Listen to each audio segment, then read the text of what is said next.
قالت الاعراب آمنا. اب ایک اور بہت اہم بات آ گئی.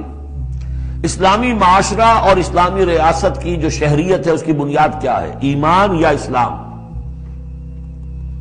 ایمان تو دل میں ہے، چھپی ہوئی شے ہے، ویریفائبل نہیں ہے یا نہیں ہے، کیسے معلوم ہوگا؟ دنیا میں جو آپ کو قانون بنانا ہے، دنیا میں جو معاشرہ بنانا ہے، دنیا میں جو ریاست بنانی ہے، اس میں کون شامل ہوگا؟ اس کی ساری بنیاد اسلام پر ہے، ایمان پر نہیں ہے. لیکن آخرت میں سارا دار و مدار ایمان پر ہے، اسلام پر نہیں ہے. آپ جو ہے یہاں کی ابھی سینسس ہوگا آپ کے ملک میں، آپ مسلم لکھا ہوا ہے آپ کے خانے میں مسلم، لیکن یہ کہ اس کی بنا پر اللہ کے ہاں چھوٹ نہیں ہو جائے گی. اللہ دیکھے گا ایمان بھی تھا کہ نہیں. ان اللہ لا ينظر الى صورکم ولا الى اموالکم ولکن ينظر الى قلوبکم واعمالکم. اللہ تمہاری صورتوں اور اموال کو نہیں دیکھتا، تمہارے دلوں اور اعمال کو دیکھتا. تو یہ جو ایمان اور اسلام کا فرق ہے، اسلامی ریاست اسلامی معاشرے کی اس بحث میں اہم ترین ہے. اس کی بنیاد ایمان پر نہیں ہے، اسلام پر ہے. اس کے لیے بیان کیا کیا؟ قالت الاعراب آمنا. یہ بدو کہہ رہے ہیں ہم ایمان لے آئے. قل لم تؤمنوا، اے نبی ان سے کہہ دیجئے تم ہرگز ایمان نہیں لائے ہو. لم تؤمنوا ہے، یہ نفی جاد باللم ہو رہی ہے، فعل مضارع پر لم لا کر تاکید ہو جاتی ہے. ما عملتم نہیں، لم تؤمنوا، تم ہرگز ایمان نہیں لائے ہو. ولکن قولوا اسلمنا، یوں کہو کہ ہم اسلام لے آئے ہیں، ہم مسلمان ہو گئے، ہم نے اطاعت قبول کر لی. وَلَمَّا يَدْخُلِ الْإِيمَانُ فِي قُلُوبِكُمْ، ابھی تک ایمان تمہارے دلوں میں داخل نہیں ہوا. وَإِن تُطِيعُوا اللَّهَ وَرَسُولَهُ، لیکن اگر تم اللہ اور اس کے رسول کی اطاعت کرتے رہو گے، لَا يَلِدْكُم مِّنْ أَعْمَالِكُمْ شَيْئًا، اللہ تعالیٰ تمہارے اعمال میں سے کوئی کمی نہیں کرے گا. ان اللہ غفور الرحیم، اللہ غفور الرحیم ہے. یعنی قانون تو یہی بنتا ہے، اصول تو یہ بنتا ہے، جب تک ایمان دل میں نہ ہو تو کسی کا کوئی عمل قبول نہ ہو. لیکن اللہ غفور ہے، رحیم ہے، اس کی شان غفاری اور اس کی شان رحیمی کے صدقے سے اللہ نے تمہیں یہ رعایت دی ہے کہ اگر نفاق نہ ہو، چاہے ایمان ابھی دل کے اندر راسخ نہیں ہے، لیکن اللہ اور اس کے رسول کی اطاعت کرتے رہو. اگرچہ یہ اطاعت ہوگی total obedience, partial obedience is no obedience, it has to be total. ادخلوا فی السلم کافہ، اسلام میں بھی جزوی داخلہ جو ہے قبول نہیں ہے، پورا کا پورا ہما تن سموچے. لیکن بہرحال اسلام تو یہ ہے.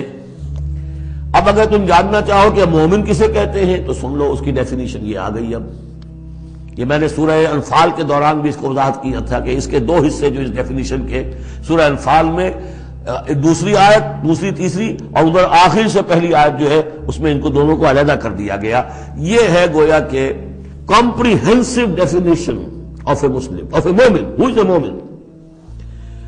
انما المؤمنون الذين آمنوا بالله ورسوله ثم لم يرتابوا. مومن تو بس صرف وہ ہے جو ایمان لائے اللہ پر اور اس کے رسول پر، پھر شک میں ہرگز نہیں پڑے. لم يرتابوا، پھر وہی جہاد میں لم، ہرگز کوئی شک نہیں پیدا کیا، یعنی یقین بن گیا، ایمان دل کے اندر راسخ ہو گیا. جیسے کہ فرمایا صحابہ کرام کے بارے میں، وَلَٰكِنَّ اللَّهَ حَبَّبَ إِلَيْكُمُ الْإِيمَانَ وَزَيَّنَهُ فِي قُلُوبِكُمْ، تمہارے دلوں میں کھبا دیا اس نے. جب تک ایمان دل میں داخل نہیں ہوا، دل میں راسخ نہیں ہوا، صرف زبان پر ہے آمنت باللہ وملائکتہ وکتبہ ورسلہ، یہ اسلام ہے. بنی الاسلام علی خمس، اس میں یقین قلبی شامل نہیں ہے. شہادت اللہ الہ الا اللہ وان محمد رسول اللہ، زبان سے گواہی کہ اللہ کے سوا کوئی معبود نہیں اور محمد اللہ کے رسول ہے. وإقام الصلاۃ وإیتاء الزکاۃ وصوم رمضان وحج البیت. اس لیے کہ ایمان ذرا کسی اور شے کا نام ہے. وہ ایمان کیا ہے؟ اس کے دو حصے کر دیے. اب یہ اس شہادت سے نیچے یقین قلبی والی بات ایڈ ہو جائے اور ادھر عمل میں جہاد ایڈ ہو جائے تو 7 چیزیں ہوں گی تو اب یہ مومن شمار ہوگا. 5 چیزیں تو اسلام کو تو ہونی ہے. مومن جو ہے وہ مسلم تو ہوگا ہی لا محالہ، لیکن اس سے اوپر کی منزل ہے تو 2 چیزیں اور بڑھ جائیں گی. وہ کیا ہے؟ انما المؤمنون الذين آمنوا بالله ورسوله ثم لم يرتابوا وجاهدوا باموالهم وانفسهم في سبيل الله، اور جہاد کریں اپنے مالوں کے ساتھ اور اپنی جانوں کے ساتھ اللہ کی راہ میں. اولئک هم الصادقون، یہ لوگ ہیں جو سچے ہیں، دعوی ایمان میں سچے ہیں. کہنا آسان ہے آمنت باللہ وملائکتہ وکتبہ، لیکن واقعتاً ایمان ہے یا نہیں اس کا جائزہ لے لو. جیسا کہ میں نے عرض کیا، باطل کے نظام کے تحت زندگی گزارتے ہوئے اگر اس کو ذہناً قبول کیا ہوا ہے، اس کی چاکری کر رہے ہیں، اسی کی خدمت کر رہے ہیں اور اپنی توانائیاں صرف کر رہے ہیں اسی نظام کے تحت پھلنے اور پھیلنے اور پھولنے میں، زیادہ کمائیں، زیادہ بڑے گھر میں رہیں، زیادہ شاندار محل ہو، زیادہ ہماری کار لمبی ہو، ہمارا یہ ہو، ہمارا وہ ہو، سارا دن رات اور سارا خون پسینہ اسی کام کے لیے ہوا، وہ مومن نہیں ہو سکتا۔ غلبہ باطل کے تحت انڈر پروٹیسٹ رہنا پڑے گا، ایسے رہنا ہوگا جیسے کہ جیل میں انسان رہتا ہے۔ الدنیا سجن المومن و جنت الکافر، اور یہ کہ اپنی توانائی میں سے منیمم سبسسٹنس لیول پر جو آپ کے وجود کو برقرار رکھنے کے لیے ناگزیر ہو، اس حد تک تو اپنے وقت اور توانائی اور اپنی قوت اور صلاحیت میں لگائے آپ اپنے اور اپنے اہل و عیال کی ضروریات پوری کرنے کے لیے۔ باقی سارا وقت، ساری صلاحیت، ساری قوت اللہ کے دین کو غالب کرنے کی جدوجہد، نظام باطل کو جڑ سے اکھیڑ کر پھینک کر اور اللہ کے دین کو قائم کرنے کی جدوجہد۔ اگر یہ نہیں ہے، اگر یہ نہیں تو بابا پھر سب کہانیاں ہیں، پھر یہ اسلام کا دعویٰ ہے۔ اسلام تو ہے، مانے گے تم دنیا میں تم مسلمان عورت سے شادی کر سکتے ہو، مسلمان باپ کی وراثت تمہیں مل جائے گی، قانونی حقوق سارے تمہارے مسلمانوں کے ہوں گے، اسلامی ریاست میں تم مکمل شہری شمار ہو جاؤ گے، لیکن مومن شمار نہیں ہوگے اللہ کے ہاں۔ قالت الاعراب، یہ آیات تو ایسی ہیں کہ یہ یاد کر لیجئے آج کی رات۔ قالت الاعراب آمنا قل لم تؤمنوا ولكن قولوا اسلمنا، معلوم ہوا علیحدہ کر دیا ہے، بالکل واحد مقام ہے یہ قرآن مجید کا جس میں اسلام اور ایمان کو یوں کر دیا علیحدہ۔ کہ ایک گروہ ایسا بھی تھا جس کے بارے میں کہا گیا ایمان تمہارے دلوں میں تاحال داخل نہیں ہوا۔ البتہ اس آیت سے بعض لوگوں کو یہ مغالطہ ہو جاتا ہے کہ یہ منافقین کی بات نہیں ہے، اس لیے کہ منافقین کا تو کوئی عمل قبول نہیں اللہ کے ہاں۔ یہاں کہا جا رہا ہے کہ اگر تم اللہ اور اس کے رسول کی اطاعت کرتے رہو گے اللہ تمہارے اعمال میں کوئی کمی نہیں کرے گا۔ تاریخی پس منظر سمجھ لیجئے، جب اللہ تعالیٰ نے عرب میں حضور کو غلبہ عطا کر دیا،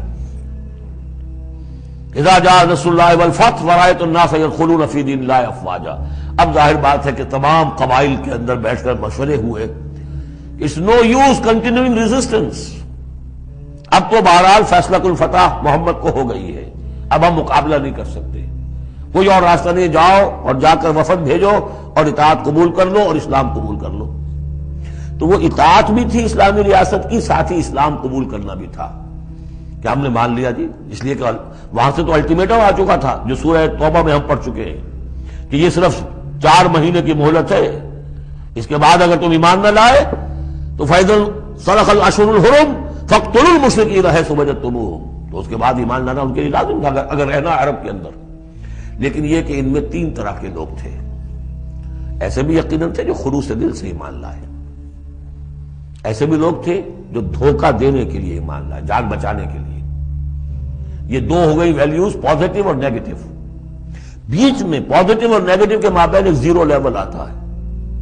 زیرو لیول وہ تھا کہ دل میں نہ دھوکے کی نیت ہے نہ حقیقتاً ایمان دل میں پیدا ہوا ہے، لیکن اسلام لے آئے، ٹھیک ہے ہم تیار ہیں، وہ ہے جن کا ذکر کیا جا رہا ہے۔ قالت الاعراب آمنا قل لم تؤمنوا ولكن قولوا اسلمنا، تم یہ کہو کہ ہم اسلام لے آئے، ولما يدخل الايمان في قلوبكم، ابھی تک ایمان تمہارے دلوں میں داخل نہیں ہوا۔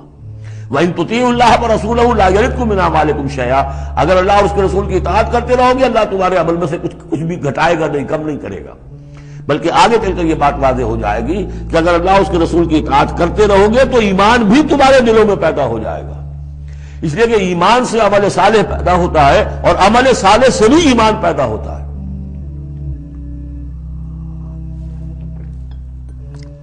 لیکن اگر تم جاننا چاہو اور دل میں یہ امنگ پیدا ہو جائے، اللہ کرے کہ ہم میں سے ہر شخص کے دل میں یہ آج ارادہ اور امنگ پیدا ہو جائے اور یہ وہ آرزو پیدا ہو جائے جس کے اوپر علامہ اقبال نے جو کہا ہے کہ آرزو اول تو پیدا ہو نہیں سکتی کہیں اور، ہو جائے تو مر جاتی ہے یا رہتی ہے خام، یہ آرزو کہ مجھے مومن رہنا ہے، جینا ہے، مرنا ہے، یہ آرزو اول تو پیدا مشکل سے ہوتی ہے اور ہو جائے تو معاشرہ اس کو غذا نہیں دیتا، ہر 4 طرف سے اس کے خلاف آپ پر دباؤ پڑنا شروع، دماغ خراب ہو گیا، پاگل ہو گیا، فینیٹک ہے، یہ اپنا کیریئر چھوڑ رہا ہے، یہ اپنا کاروبار برباد کر رہا ہے، وہ فلاں یہ کر رہا ہے، تو ماحول جو ہے، ماحول میں آکسیجن نہ ہو تو پودا کیسے پروان چڑھے گا؟ تو اس لیے بہت مشکل کام ہے، الا یہ کہ خلوص نیت اور عزم مصمم ہو تو اللہ تعالیٰ کی طرف سے خصوصی توفیق اور تحصیل ہوتی ہے۔ تو تو آج آپ اس کو سامنے رکھ کر دل میں یہ آرزو لے کر اٹھیے کہ یہ ایمان اس ڈیفینیشن پر ہمیں پورے اترنا ہے. وہ ڈیفینیشن کیا ہے؟ انما المؤمنون الذین آمنوا باللہ ورسولہ ثم لم یرتابوا وجاہدوا باموالہم وانفسہم فی سبیل اللہ اولئک هم الصادقون. اس آیت کے شروع اور آخر دونوں میں اسلوب حصر ہے. مومن صرف وہ ہیں جو ایمان لائے اللہ پر، اس کے رسول پر، پھر شک میں ہرگز نہیں پڑے، ان کے دل میں اس ایمان نے یقین کی شکل اختیار کر لی، اور پھر انہوں نے جہاد کیا اللہ کی راہ میں، کھپائے اس میں اپنے مال بھی اپنی جانیں بھی. یہی لوگ حقیقت میں سچے ہیں اپنے دعوی ایمان میں. اللہم ربنا اجعلنا منہم، اللہم ربنا اجعلنا منہم. یہی صادقون ہیں جن کے بارے میں سورہ توبہ میں ہم آیت پڑھ کر آئے ہیں، کونوا مع الصادقین، صادقین کے ساتھ ہو جاؤ. تلاش کرو کوئی صادقین ہے دنیا میں اس وقت کہ نہیں. اور حضور نے یہ خبر دی ہے، لا تزال فی امتی طائفۃ قائمین علی الحق، میری امت میں ہمیشہ ایک گروہ ضرور موجود رہے گا جو حق پر قائم ہوگا. تلاش کرو اسے، اور تلاش کر کے کونوا مع الصادقین، ان میں شامل ہو، ان کے ساتھ شامل ہو جاؤ، ان کے دست و بازو بنو. ظاہر بات ہے جمعیت کے بغیر، جماعت کے بغیر وہ اقامت دین کیسے ہوگی؟ وہ اظہار دین الحق علی الدین کلہ کیسے ہوگا؟ محمد رسول اللہ والذین معہ وہ حزب اللہ بن گئے تھے، تبھی تو دین قائم ہوا نا.